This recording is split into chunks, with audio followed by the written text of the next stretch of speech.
Bonjour à tous. Donc aujourd'hui on va monter un système de verrouillage centralisé sur une voiture qui n'en a pas. Voilà. Donc j'ai acheté un kit. C'est celui-là avec les clés qui est fourni dessus. Tac, voilà. Et le contrôleur. Vous avez ici les moteurs pour ouvrir voilà, pour ouvrir les boutons de déverrouillage. Et je vais vous montrer tout ça, comment l'installer. Bon, je vous avoue que c'est pas un truc facile à faire, mais je pense qu'un bon bricoleur va bien se débrouiller, je pense, à mon avis. Donc voilà, donc la première chose à faire, c'est de brancher ce boîtier-là. Donc on a les fiches qui sont fournies avec, les fils. Donc dans un premier temps, ce qu'on va faire, c'est déjà le brancher et essayer de repérer le plus et le moins. Ah, voilà, comme ça.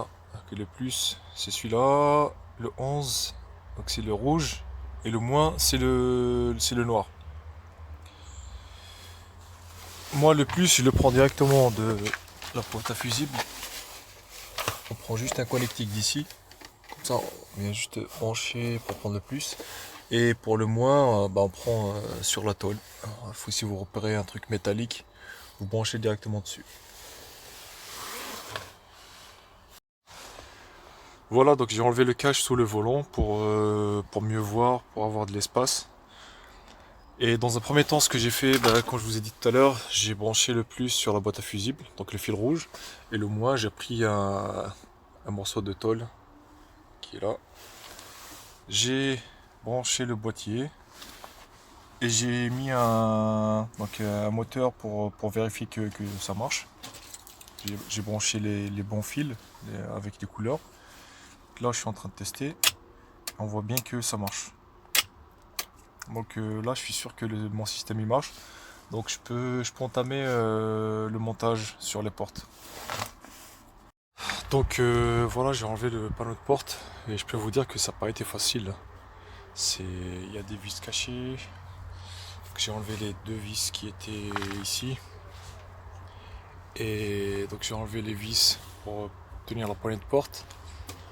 Et plein d'autres vis. En tout cas, je vais vous montrer sur le deuxième panneau de porte. J'ai essayé de démonter ça, mais le problème c'est que la vitre elle tient sur ça, je sais pas comment le faire, comment l'enlever. Donc moi ce que je peux faire, je pense que le moteur je vais le mettre là. Comme ça je peux l'ouvrir directement d'ici. Donc après avoir enlevé les panneaux de porte et donc j'ai enlevé le cache en plastique ici entre la porte et le montant. J'ai fait passer les câbles plutôt. Donc derrière, je les ai fait sortir par là. Voilà, donc je les ai fait rentrer par là. Et ceux-là, ils vont partir vers le moteur. Donc la suite du montage, ce que j'ai fait, c'est que j'ai fait passer les câbles de la serrure. Je les ai fait passer par là. Donc j'ai enlevé tout le cache. Je les ai fait passer par derrière. Et derrière celui-là, le petit joint en caoutchouc. Et voilà le moteur. Donc j'ai installé le moteur. Enfin, c'est pas très joli, hein. Mais en tout cas, j'ai réussi. Parce que j'ai testé, il marche. Après, j'avais pas de moyen de le fixer. Ce que j'ai fait, c'est que j'ai mis la tige qui était fournie avec le kit. Je l'ai mise sur le moteur. Et je l'ai attaché avec du fil de fer sur le bouton de la porte.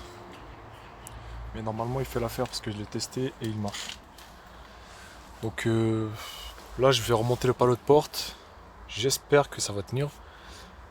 Et je vous reprends tout de suite. J'ai fini par monter le panneau de porte. Mais bon, je vous ai rien montré parce que j'ai un peu galéré. Mais là, c'est bon. Je vais tester la porte. Regardez, vous pouvez voir. Hop, là, ça marche. Là, je suis en position fermée, position ouverte.